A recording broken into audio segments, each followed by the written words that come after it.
Hello to everybody watching. It's the weekend and I'm really pleased that it's Saturday at last. The weather's not too great, but I've actually had a really good stitching week for a change. And in my last video, I was talking about how I'd managed to get some of this Disney cross stitch sampler done. I received issue 1 and 2, which I subscribed to, and this issue came with some of the pieces that you need, some threads and a fabric that you need to do one of these lovely guys in this sampler here. And it came with the instructions to do Tigger, which is the first character that I'd done. So how did I get on? Did I manage to finish him? Yes, I did. And here he is, my proud little tiger. So first of all, I just want to say that there was a few problems with doing this particular cross stitch, and I know everybody's different. Everybody has different issues when they're doing cross stitch, and they find different things easier and other things harder. But I'll just run over what sort of issues that I found, just so you can be aware of them. I found it really difficult to pierce the fabric that came with the magazine. This is the whole piece here, which is the actual piece you'll use for the sampler with all the characters. And actually doing some of these fractional stitches where you have to pierce through the middle of the hole was really difficult. I sort of pierced my finger and my thumb a few times and it was quite painful.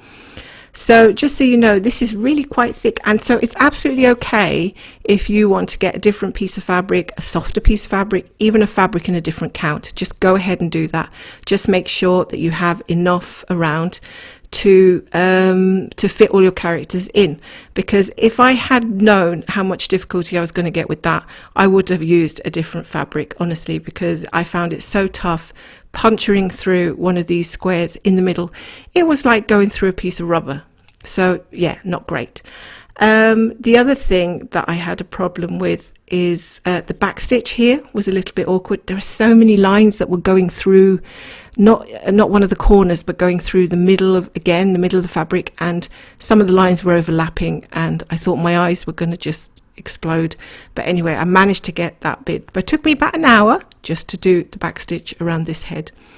I also had difficulty knowing where to start exactly, and according to the instructions I had counted down and 5 stitches to the right and started on the heel stitch here, whereas some people started that stitch as the toe, so their Tiggers look a little bit like he's further this way. So I think a lot of people in the group I'm in have been sending emails or messages to Disney to say, oh, hey, which is the right one? And they have actually responded. So if you're not sure, I think if you go to the Disney website, you might find the information there. As for me, I'd already started this section, so I decided I wasn't going to unpick the whole thing. And I just thought, well, whichever way it is, I think it's okay, because a lot of people started the same as me, doing the heel stitch here rather than the first stitch of the toe here, and I think Disney have said it's okay as long as you allow for that when you do the other characters on either side. And I have looked at the other characters, and we've got, let's have a look here. So we've got Pinocchio here, and he's quite thinner. He's got a slimmer rectangle, so even if you start a little bit more to the left, he should be able to fit in. Dumbo's the one which is a bit wider, but when I look at my fabric here, I think I've got quite good width on this side, slightly thinner this side. As long as you've got enough room at the border to frame it, if you want to frame it, then that's okay. I think it will be a real pain if you get to do this lovely middle one and then you find you can't fit one on the side.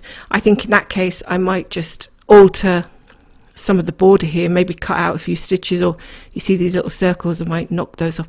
Just depends what way you want to do it, really. But yeah, just be careful on where you start, because that seemed to be a bit of an issue.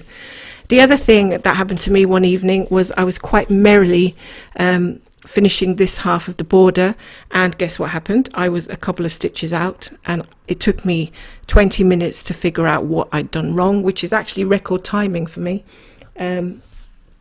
But yeah, once I'd got down to here, it wasn't lining up with these stitches, so I had to go and unpick all these again, and that was just a real pain, and it kind of puts you off. And thank goodness my kind husband helps me with that, so he starts unpicking them while I cool off a little bit, have a cup of tea, and then I get back to doing it again properly. You know, I always say don't watch Netflix and cross stitch something at the same time when you have to do all this counting, but I keep doing it myself anyway, so you know, don't listen to me. I'm always unpicking things here and there.